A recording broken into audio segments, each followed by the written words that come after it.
Assalamualaikum warahmatullahi wabarakatuh. Hai student, kali ini kita berjumpa lagi di lanjutan pembelajaran pemrograman berbasis web. Kali ini kita akan memulai bagaimana cara untuk membangun sebuah aplikasi web. Nah, tentunya sebelum membangun sebuah aplikasi web, kita membutuhkan beberapa alat bantu yang nantinya akan mempermudah pekerjaan kita di dalam melakukan coding. Saran saya, mengingat kalian adalah seorang pemula, ya, maka saya tidak menyarankan kalian untuk memulai belajar pemrograman web dengan menggunakan framework, ya. Mengingat framework itu digunakan bagi mereka yang sudah mengerti hal-hal fundamental dari sebuah aplikasi web. Nah, untuk itu di sini kita akan menggunakan alat bantu berupa Notepad++ yang akan menjadi text editor dalam melakukan coding web kita nantinya. Jadi kita akan memulai pengembangan web secara native dengan benar-benar mengetikkan seluruh coding itu di dalam aplikasi text editor yang tidak WYSIWYG. Apa itu WYSIWYG? WYSIWYG adalah what you see is what you get, ya. Artinya sebuah text editor yang bertampilan grafis, ya. Contohnya seperti Dreamweaver, ya. Jadi sekali lagi saya tegaskan, untuk pembelajaran kita dalam pemrograman berbasis web tingkat dasar ini, kita akan menggunakan text editor yang fully text editor, ya. Jadi kalian silahkan menggunakan Notepad++ ataupun mungkin yang lebih suka dengan text editor lain seperti misalnya Sublime, ya silahkan digunakan juga, ya. Jadi sekali lagi untuk text editor itu kalian bebas menggunakan aplikasi yang kalian suka. Nah, adapun alat bantu lain yang kita butuhkan adalah aplikasi SAM. Ya, mengingat kita membangun sebuah aplikasi web, maka kita membutuhkan sisi front end dan juga sisi back end dari web. Sebagaimana yang telah kita pelajari pada pertemuan yang lalu, ya, bahwa sebuah aplikasi web itu terdiri dari bagian depan dan bagian belakang. Nah, dalam konteks pengembangan aplikasi web, kita akan menggunakan software SAM, di mana software tersebut telah membundel seluruh bagian back-end dari sebuah arsitektur web, ya. Jadi di sini kalian bisa melihat ada application servernya, ya, ada RDBMS-nya, dan juga ada web development environment. Jadi semua ini sudah terbundel di dalam aplikasi SAM. Untuk itu, mari kita mulai instalasi SAM dengan terlebih dahulu mendownload SAM tersebut dari halaman resminya. Ya, silakan kalian buka web browser kalian dan ketikkan SAM download, ya. Nah, sebelum kalian melakukan download dengan menggunakan SAM, sebaiknya kalian cek dulu sistem komputer kalian. Apakah sistem 32 bit ataupun sistem 64 bit, ya. Namun meskipun begitu, biasanya SAM akan mendeteksi secara langsung untuk mengarahkan kita mendownload versi yang tepat sesuai dengan spesifikasi mesin kita. Oke, di sini kita lihat pada halaman pencarian sudah ada apathefriends.org dengan download SAM. Nah, kita klik saja di sini. Di sini langsung kita bisa melihat, ya. Nah, seperti saya ini, mesin yang saya gunakan adalah mesin 64 bit. Nah, maka dia akan langsung muncul suggestion untuk yang 64 bit. Nah, di sini kalian bisa memilih untuk mendownload versi yang mana yang kalian inginkan. Nah, di sini yang terbaru itu adalah versi 74, ya. Nah, ini ukurannya sebesar 156 MB. Nah, kalian boleh mendownload yang ini ataupun mendownload yang versi di bawahnya, ya. Oke. Dalam demo ini saya akan mendownload versi terbaru dari SAM, yaitu versi 7412. Kita klik link downloadnya. Nah, maka proses download akan dimulai. Tunggu beberapa saat hingga proses download selesai. Selanjutnya, setelah proses download selesai, kita buka lokasi di mana download tadi dilakukan. Kita pilih Show in Folder. Nah, di sini sudah terlihat ada file SAM-nya. Nah, kita klik pada file tersebut.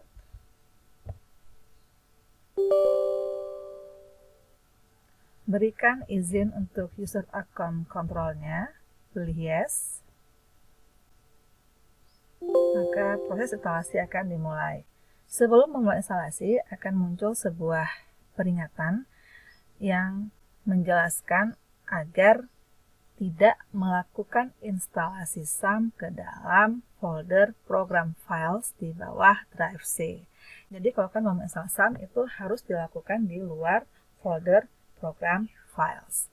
Nah, kalian klik OK. Nah, selanjutnya pilih Next. Nah, di sini kalian bisa melihat ya, ini merupakan komponen-komponen default yang akan diinstalasikan.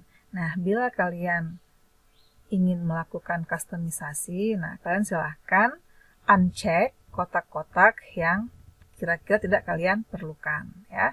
Nah, di sini kita akan leave default saja ya. Untuk selanjutnya kita klik next.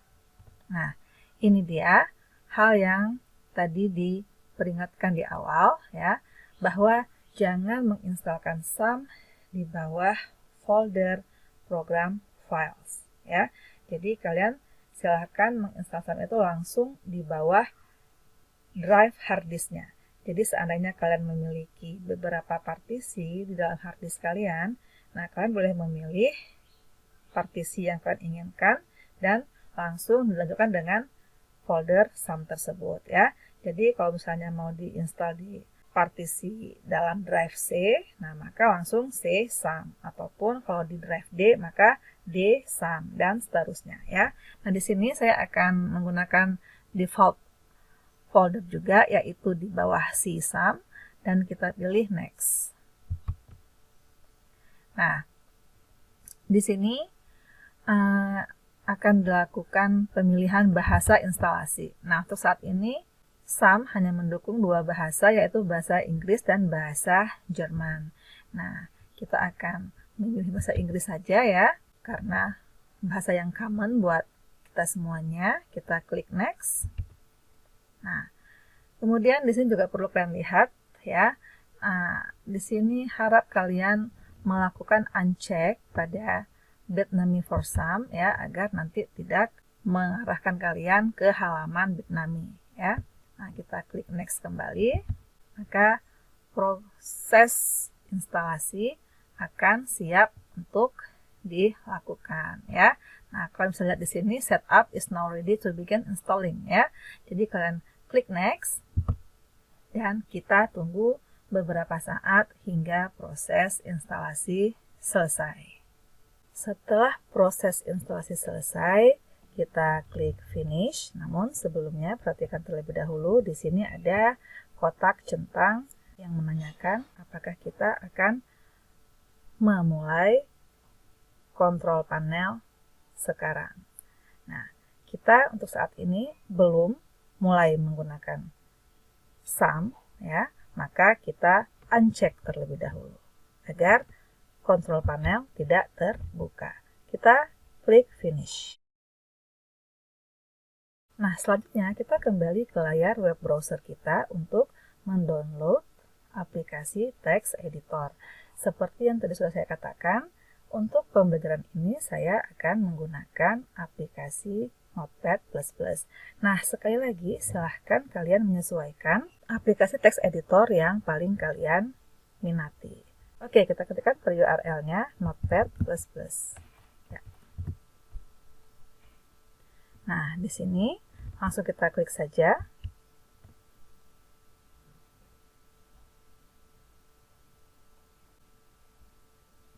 Nah, di sini sekali lagi kalian bisa langsung memilih current version, yaitu versi 791 pada saat video ini dibuat ya, Ataupun kalau kalian mau memilih versi yang lain yang di bawahnya, silakan kalian lihat daftar versi Notepad++ nya pada panel yang di sebelah kanan.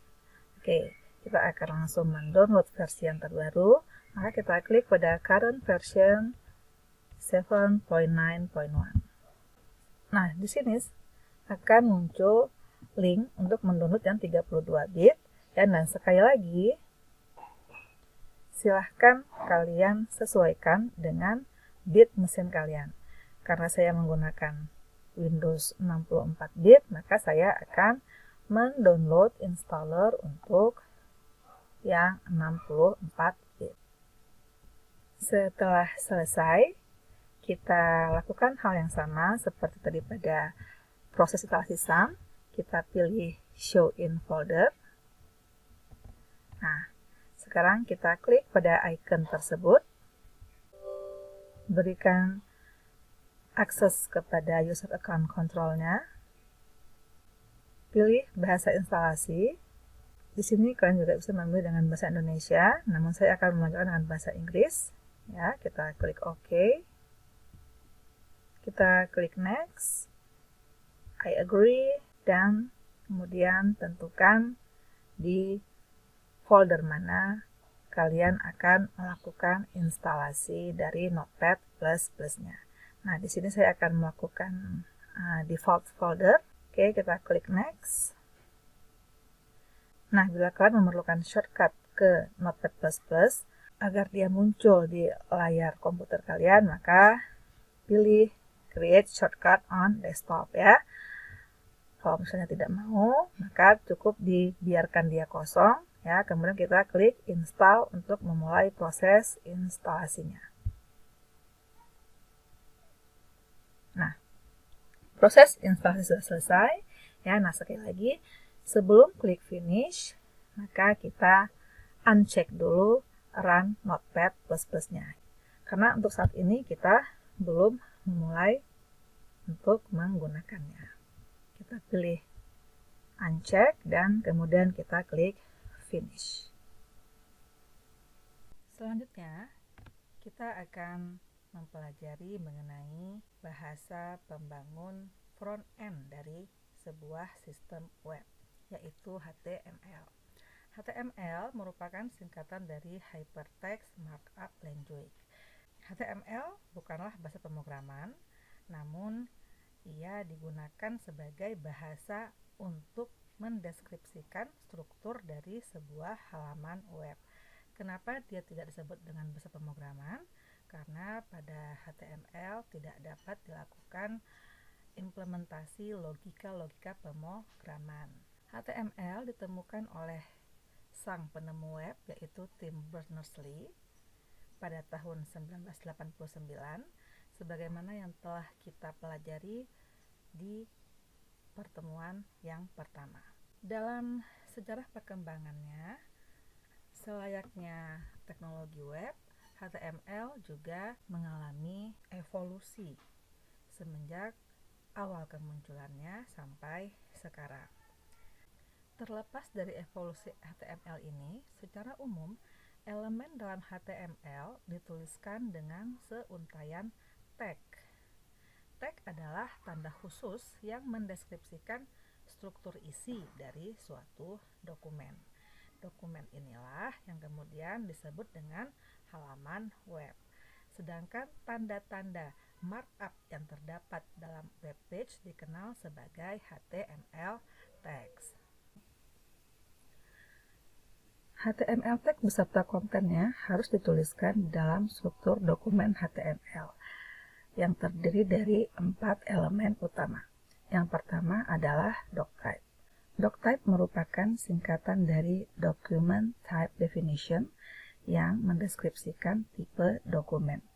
Tag ini harus diikuti oleh teks HTML yang menandakan bahwa dokumen ini berjenis HTML.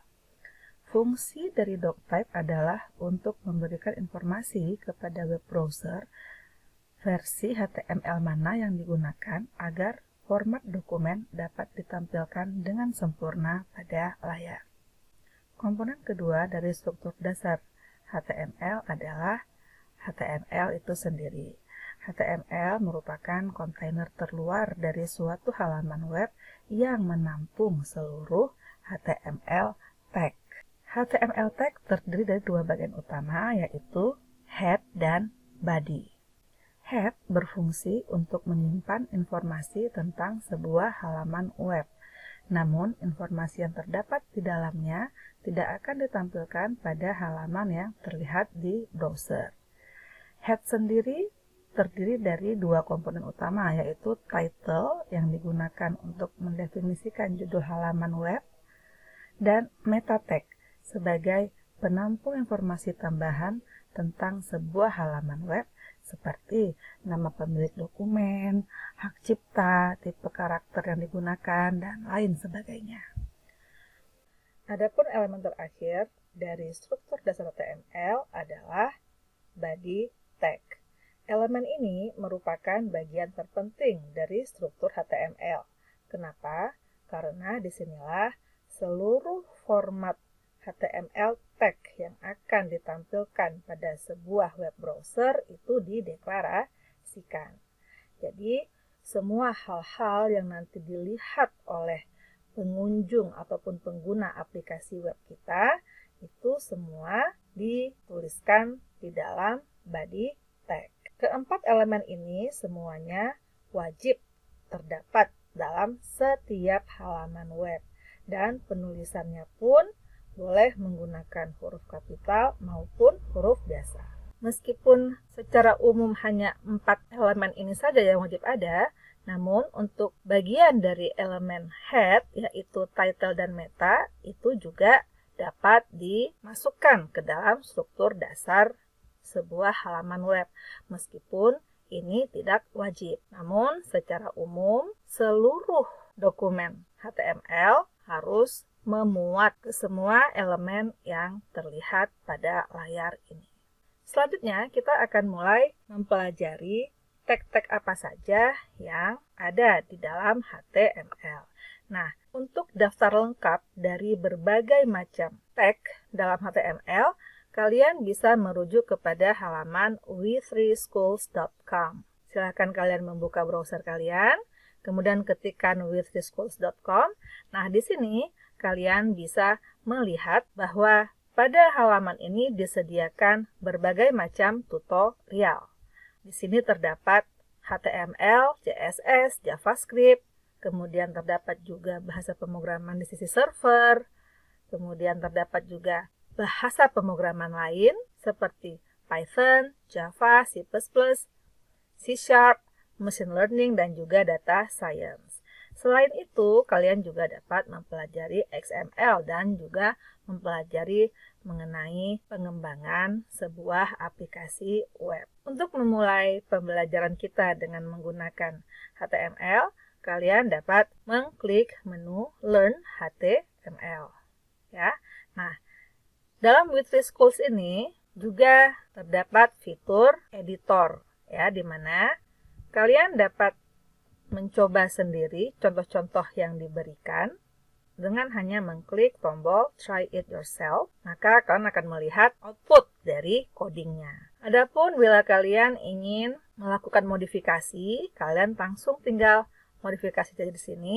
Misalnya, di sini kita tambahkan this is heading 1. Oke, nah tinggal kalian klik Run. Nah, maka outputnya juga akan langsung ditampilkan. Nah, selanjutnya kita akan mulai mempraktekkan bagaimana cara untuk melakukan pengembangan bagian front end dari sebuah aplikasi web. Nah, di sini kalian bisa lihat terdapat beberapa kategori HTML yang semuanya ini didapatkan dengan merujuk dari halaman we3schools.com tadi. Nah, untuk sekarang kita tinggal membuka text editor yang telah kita instalasikan pada komputer kita untuk memulai coding HTML. Kita akan mempraktekkan bagaimana cara untuk membangun front end seperti tampilan di depan ini, ya. Nah, Seperti yang sudah kita pelajari sebelumnya, bahwa sebelum membuat ataupun mengembangkan sebuah halaman web, sebaiknya terlebih dahulu kita membuat desain dari wireframe-nya. Nah, ini adalah desain dari wireframe-nya, di mana di sini terdapat logo area pada sebelah kiri atas, kemudian ada menunya, ada banner, ada konten, sidebar, dan juga footer. Nah, ini semua akan mulai kita konstruksikan dengan HTML terlebih dahulu. Dan nanti pada pembahasan selanjutnya kita akan masuk ke bagaimana memperindah tampilan menggunakan CSS. Untuk itu, kita buka text editor yang telah kita instalasikan. Bila menggunakan Notepad++, hal pertama yang harus kita lakukan adalah melakukan setting bahasa terlebih dahulu. Hal ini dilakukan melalui menu Language, kemudian kita pilih H dan aktifkan HTML. Hal ini nanti akan mengakibatkan teks-teks yang akan kita tuliskan akan menjadi berwarna. Dan ini tentunya akan memudahkan kita untuk melakukan coding. Selanjutnya, hal pertama yang harus kita ketikkan terlebih dahulu adalah struktur dasar dari HTML-nya, yaitu doctype, HTML, head, dan body. Nah, kita mulai sekarang coding HTML pertama kita. Kita akan memulai dari elemen doctype. Nah, untuk pengetikannya, biasakan untuk terlebih dahulu langsung mengetikkan pasangan dari setiap tag-nya, ya.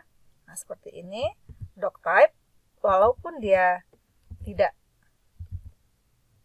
memiliki pasangan, ya, namun penulisan tanda kurungnya itu sebaiknya langsung dilakukan dari awal. Kemudian baru kita ketikkan teksnya itu di antara tanda kurung tersebut. Oke, yang pertama, doctype HTML sudah kita ketikkan. Selanjutnya kita buatkan tag HTML. Nah, di sini kita ketikkan HTML dan juga langsung kita ketikkan tag penutupnya. Nah, seperti ini. Kita beri space satu baris. Nah, di antara opening dan closing tag HTML ini, kita mulai menempatkan elemen utama lainnya. Yang pertama adalah head. Sebagaimana sebelumnya, kita langsung berikan pasangan dari head. Setelah itu, kita ketikkan elemen body.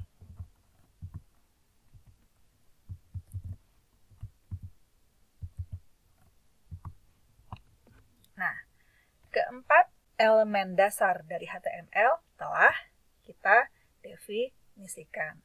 Selanjutnya, kita buat terlebih dahulu elemen title di dalam head-nya. Elemen title ini nanti akan muncul sebagai judul dari halaman yang terlihat di sudut kiri atas dari tab pada web browsernya. Nah, di sini kalian boleh menuliskannya langsung menyamping ataupun ke bawah, ya, tidak berpengaruh, ya.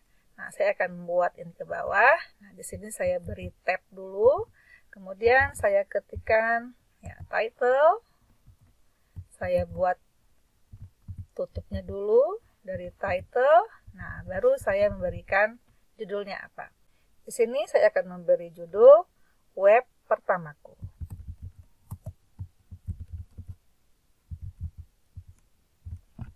Oke, selanjutnya sebaiknya kita save terlebih dahulu. Kita klik icon save pada deretan menu.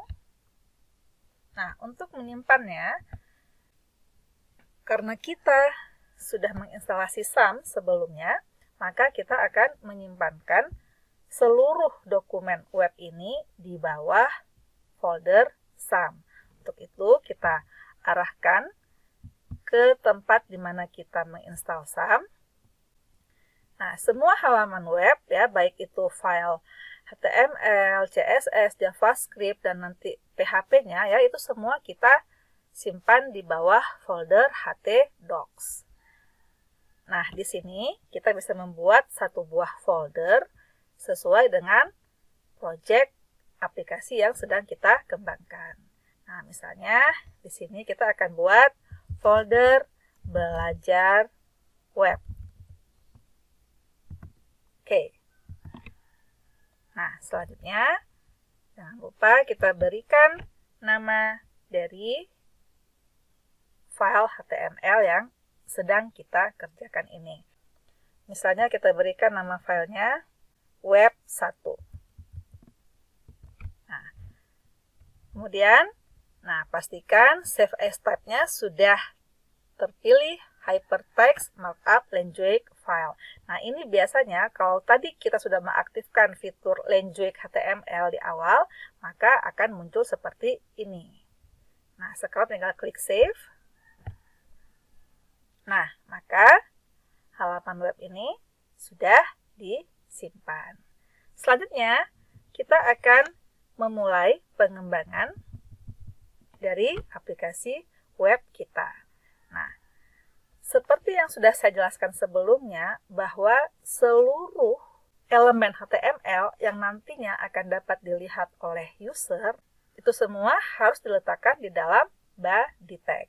Nah, untuk itu saya akan memberikan space berupa baris baru untuk kemudian akan disisipkan berbagai macam elemen-elemen yang kita perlukan. Sebelum kita melakukan coding di dalam elemen body tag, pertama kita buka kembali wireframe yang sudah dirancang. Dalam wireframe ini dapat kita lihat di sini ada yang namanya div ID, div utama, ya. Nah, maka bagian ini merupakan bagian terluar dari tag body-nya, ya. Untuk itu kita buat terlebih dahulu div dan juga tag tutupnya div. Oke.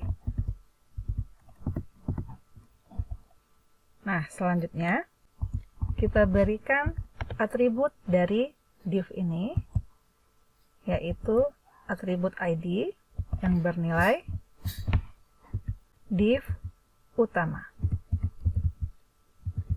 Selanjutnya, kita lanjutkan dengan membuat divisi untuk logonya. Di sini kita lakukan juga hal yang sama, kita menggunakan tag div, kita beri ID-nya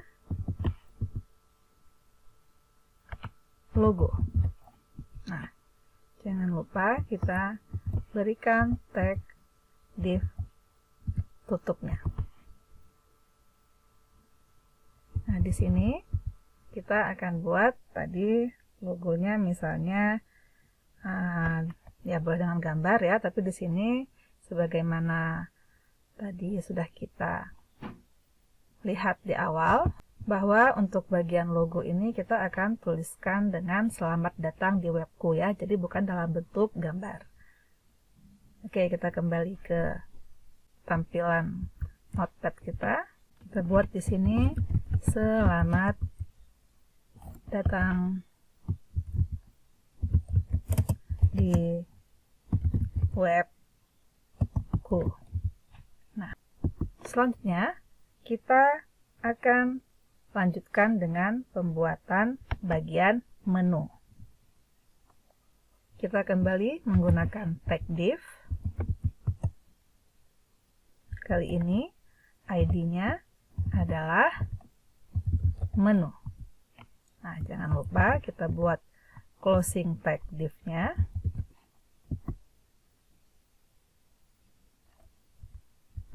Dan kita berikan baris baru, ya. Di sini kita akan memiliki 3 buah menu utama, ya. Yang pertama adalah beranda, galeri, dan hubungi kami, ya. Adapun nanti untuk setiap menu galeri dan juga menu hubungi kami nanti akan memiliki sub menunya. Untuk itu, kita akan menggunakan tag list berupa unordered list atau UL. Jangan lupa kita langsung buatkan tag tutup UL-nya. Nah, di dalam tag UL ini kita akan buatkan tag listnya, ya, yaitu list menu-menunya. Tag list adalah LI. Nah, jangan lupa juga closing tag LI-nya. Nah, di sini kita buat dengan beranda. Oke. Selanjutnya kita buat menu kedua, ya, menggunakan LI tag juga, yaitu untuk menu galeri. Selanjutnya kita buat untuk menu ketiga,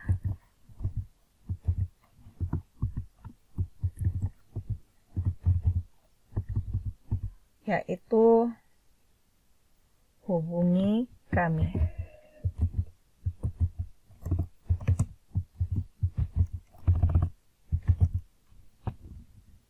Nah, 3 buah menu ini sudah selesai dilakukan struktur codingnya, ya.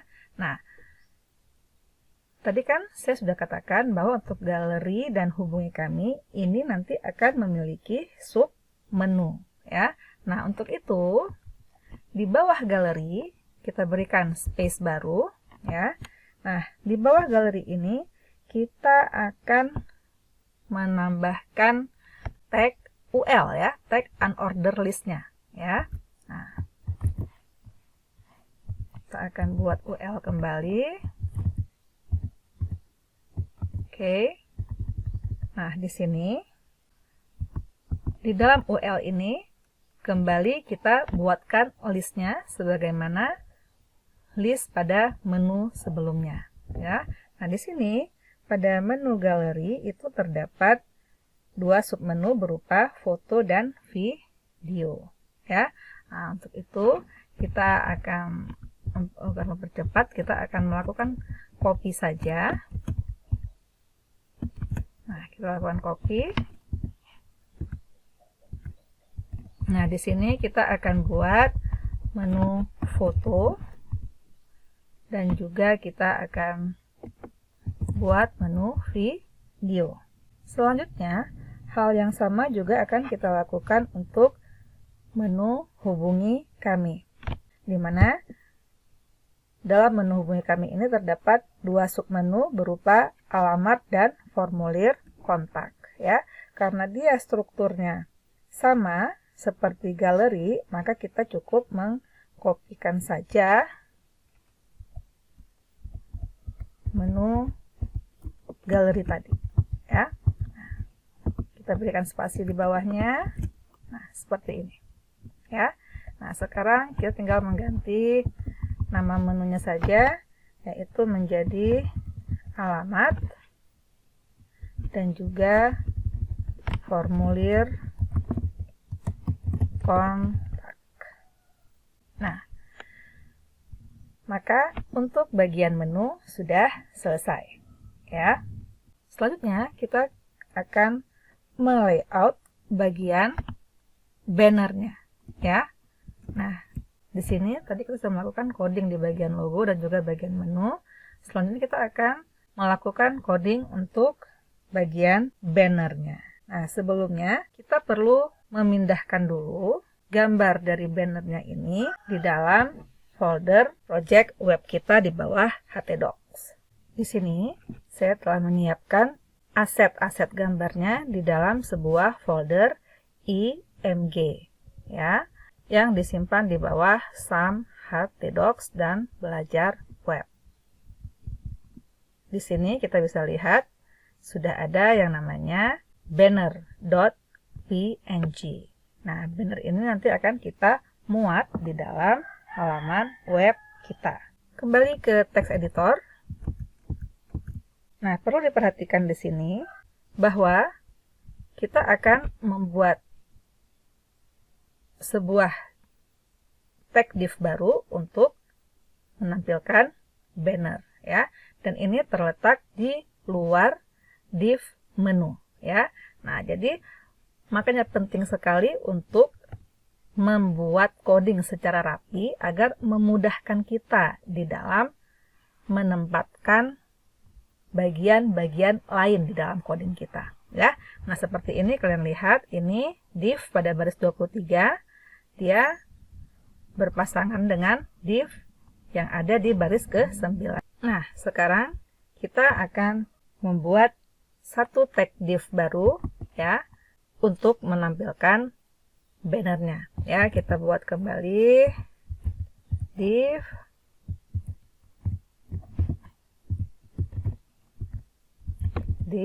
Nah, kita buat di sini ID-nya adalah banner ya. Selanjutnya kita akan memanggil ataupun akan menampilkan gambar tersebut dengan menggunakan tag img. Nah, untuk tag img sendiri ini adalah tag yang jomblo ya. Artinya apa? Artinya dia tidak punya pasangan closing tag-nya ya. Jadi kan kayak tadi kan kita udah belajar ya. Kalau di awal itu saya sudah bilang kalau HTML itu semua tag-nya berpasangan ya, kecuali ada beberapa tag yang tidak berpasangan. Nah, tadi kita sudah melihat pertama adalah doctype, itu juga jomblo. Nah, sekarang jomblo kedua adalah img. Nah, di sini di dalam img tag kita akan menggunakan atribut src ya, dimana nilai dari atribut src ini adalah lokasi dan file dari gambar itu tersimpan. Nah, ini perlu diperhatikan, tadi kita menyimpan gambar itu di dalam folder img di bawah belajar web. Nah, posisi dari halaman web 1.html berada di bawah belajar web ya. Untuk itu, supaya kita bisa mengakses gambar banner tadi, kita harus menuliskan terlebih dahulu nama foldernya, baru kemudian nama filenya. Jadi kita buat di sini nama foldernya tadi adalah img, kemudian kita beri tanda garis miring untuk mengakses isi dari folder img tersebut. Nah, tadi filenya adalah banner.png ya. Nah, di sini juga kita akan buatkan lebarnya. Kita menggunakan atribut width, di mana lebarnya adalah 900 pixel ya, dan juga tingginya 160 pixel. Nah, selanjutnya kita kembali ke wireframe-nya. Nah, kita sudah menyelesaikan ya 3 buah div.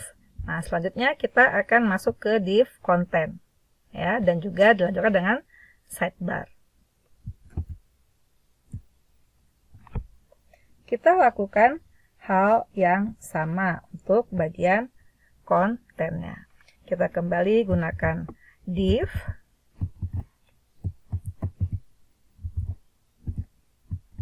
ya. Nah, di sini kita beri ID div-nya adalah misalnya konten. Di dalam konten ini ya terdapat judul konten ya, dan juga terdapat 2 buah paragraf. Untuk itu kita berikan satu baris baru. Nah, untuk judul kontennya kita akan menggunakan tag H1 ya, atau tag heading 1. Nah, di sini kita buat misalnya judul konten. Oke. Nah, selanjutnya kita akan menggunakan tag paragraf ataupun tag P ya untuk mendefinisikan teks paragraf yang akan ditampilkan ya. Nah, tadi kan kita sudah lihat bahwa ada 2 paragraf di sini. Otomatis kita akan membutuhkan 2 tag P. Nah, di sini kita dapat menuliskan dummy text. Nah, dummy text ini dapat kalian cari di internet ya. Sebenarnya kita tinggal kopikan dan tinggal kita paste ya. Kemudian pada paragraf kedua ya, kita juga akan memberikan dummy text juga. Nah, selanjutnya bagian konten sudah selesai ya. Nah, sekarang kita akan membuat satu div baru, yaitu div untuk bagian sidebar-nya ya. Nah, ini juga kita akan menggunakan cara yang sama ya. Jadi kita tinggal kopikan saja. Nah, selanjutnya jangan lupa kita ubah ID-nya menjadi sidebar dan kemudian judulnya kita ganti menjadi judul sidebar misalnya ya. Nah, adapun untuk kontennya ya, untuk dummy text-nya, nah ini kita samakan saja ya. Nah, mungkin yang membedakan kita buang tanda petiknya.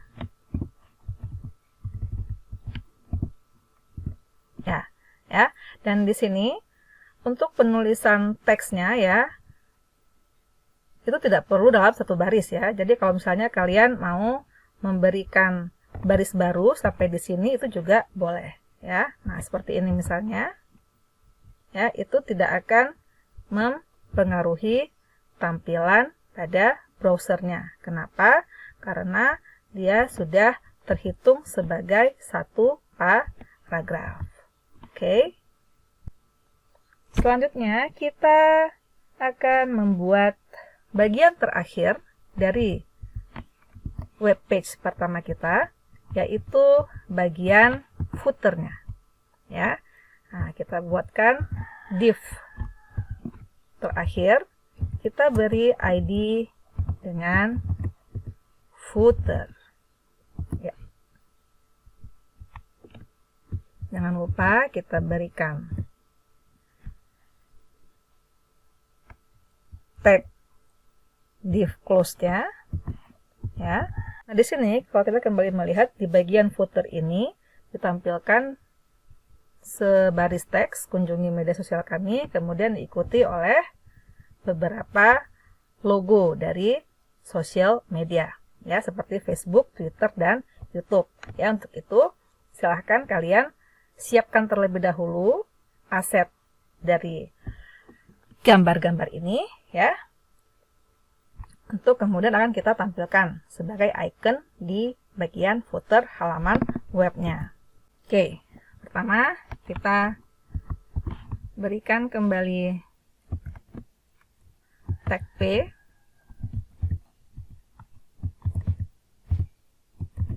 Ya, nah di sini kita akan tuliskan kunjungi media sosial kami. Oke. Ya. Nah, selanjutnya kita akan memberikan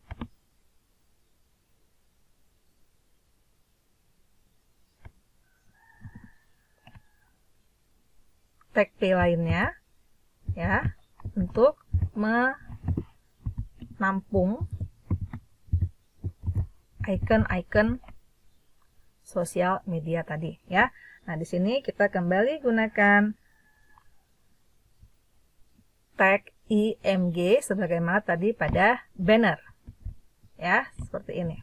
Oke, di sini kita buat kembali IMG. Ingat ya, IMG ini jomblo, jadi tidak perlu ada closing tag-nya. Ya. Nah, IMG kita berikan atribut src dengan nilai berupa folder di mana gambar dari icon-icon sosial media tersimpan, ya. Nah, kita kembali ke halaman browser. Nah, di sini di dalam folder IMG ya, terdapat subfolder icon. Nah, ini ya. Nah, jadi kita sekarang harus menambahkan dulu subfolder icon, baru kemudian dilanjutkan dengan berbagai gambar yang kita inginkan. Oke, jadi di sini kita buat IMG icon garis miring. Gambar pertama yang akan tampilkan adalah gambar Facebook, ya, diikuti oleh Twitter dan YouTube, ya. Otomatis sekarang kita kembali buka browsernya, ya. Kita akan menggunakan fb.png, twitter.png, dan youtube.png. Nah, di sini kita buat fb.png, ya. Nah, di sini juga kita berikan atribut width sebesar 14 pixel dan juga tingginya sebesar 30 pixel. Nah, selanjutnya kita akan menampilkan image yang kedua, ya. Nah, perlu diperhatikan di sini bahwa untuk setiap image kita menggunakan satu tag IMG. Jadi kita cukup kopikan saja tag image sebelumnya. Nah, sekarang kita hanya tinggal menggantikan nama filenya, ya, dimana nama file tadi adalah Twitter, ya, twitter.png, ya. Nah, di sini juga kita berikan saja dulu size yang sama, dan terakhir kita akan menggunakan gambar untuk YouTube-nya, ya. Nah, di sini kita berikan youtube.png. Sampai di sini seluruh konstruksi dasar dari halaman yang akan kita bangun itu sudah selesai. Nah, kita save dan sekarang saatnya kita jalankan. Nah, perlu kalian perhatikan di sini untuk HTML kita tidak perlu mengaktifkan terlebih dahulu sum-nya, ya. Kenapa? Karena HTML ini dapat berjalan pada sisi front end, ya. Nah, namun kalau ini dijalankan pun nggak apa-apa gitu, ya. Tapi pada tahap ini kita akan menjalankan HTML ini dari sisi front end. Jadi dijalankan sebagaimana kita membuka file biasa, ya. Klik menu Run. Kemudian kita pilih program yang ingin dijalankan.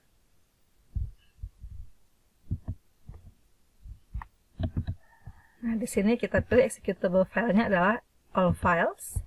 Nah, kita klik web1.html, kita klik open, dan kemudian kita klik run.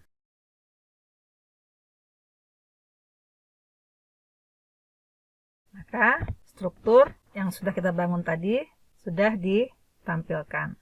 Nah, di sini kita melihat bahwa bannernya tidak muncul, ya. Nah, kita kembali lakukan pengecekan ke editor kita. Nah, di sini namanya adalah banner.jpg. Nah, sekarang kita cek gambar yang tersimpan di dalam htdocs-nya. Nah, ternyata gambarnya adalah bertipe PNG. Jadi ini kesalahannya, ya.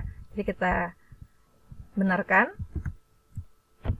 Kita ganti extension JPG-nya menjadi PNG. Nah, kita save, kita buka kembali web browser, dan kita lakukan refresh. Nah, maka dia sudah muncul, ya.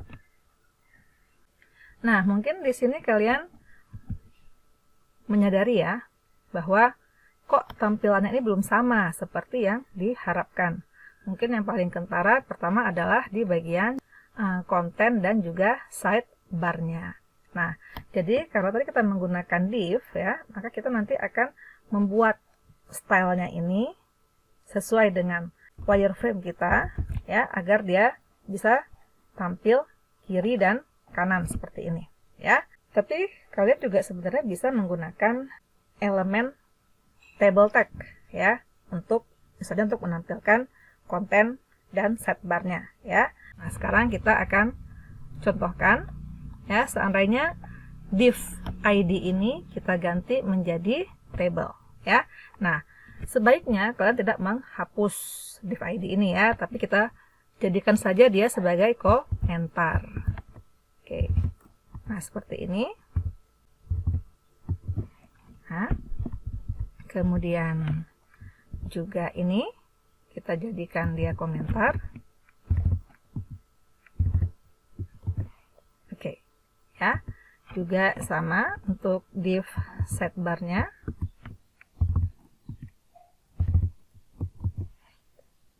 Dan terakhir untuk closing tag div sidebar-nya juga kita jadikan komentar, ya. Jadi nggak usah kita hapus, ya. Kenapa? Karena ini saya hanya akan mendemokan saja, ya, karena nanti di akhirnya kita juga akan menggunakan div ini lagi, ya. Oke. Nah, di sini kita bisa buat misalnya table. Oke. Ya. Nah, kita akan berikan closing table-nya pada bagian akhir dari sidebar, ya. Kita bikin, nah, seperti ini. Nah, di sini yang namanya table tentunya dia memiliki baris dan kolom, ya. Di sini kalau kita lihat terdapat 2 kolom, ya. Maka kita akan buat table ini menjadi 1 baris dan 2 kolom.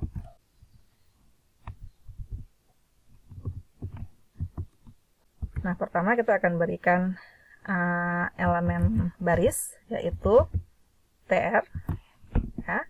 Nah, closing tag dari tr ini juga kita berikan sebelum closing tag dari table. Nah, sekarang kita akan memberikan layout untuk kolomnya. Yang pertama, kolom untuk konten, dan yang kedua, kolom untuk sidebar-nya. Kita buat di sini, td, ya. Nah,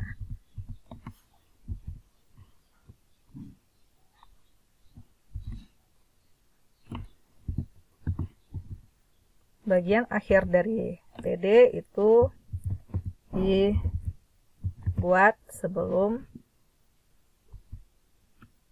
kolom untuk sidebar-nya, ya. Nah, selanjutnya kita berikan kolom untuk kolom sidebar-nya, dan kita berikan kolom tutupnya.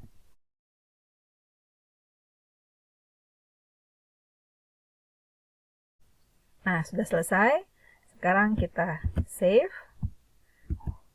Kita refresh kembali halamannya. Nah, jadi sudah terlihat, ya, bahwa bagian ini sudah bersisian, ya, satu sebelah kiri, satu di sebelah kanan, ya. Jadi tergantung pada kalian untuk melayout tampilan itu, kalian mau menggunakan elemen table ataupun mau menggunakan elemen div, ya. Nah, mungkin juga di sini kalian juga menyadari untuk bagian menu, ya. Nah, ini juga sama solusinya seperti tadi bagian konten dan sidebar, ya.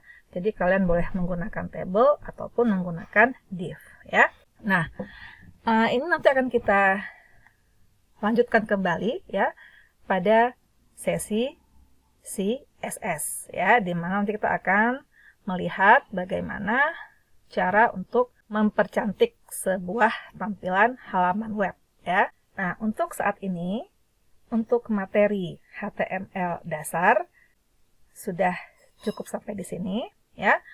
Bila kalian ingin bermain-main dengan tag yang lain, nah kalian silahkan mencoba sendiri dengan merujuk kepada halaman with these goals yang tadi telah saya jelaskan di awal. Oke, cukup sekian pembahasan dalam materi HTML dasar. Selanjutnya kita akan bertemu kembali untuk materi CSS. Oke, terima kasih. Saya mohon maaf atas segala kekurangan. Terima kasih atas atensinya. Sampai jumpa di materi selanjutnya. Wassalamualaikum warahmatullahi wabarakatuh.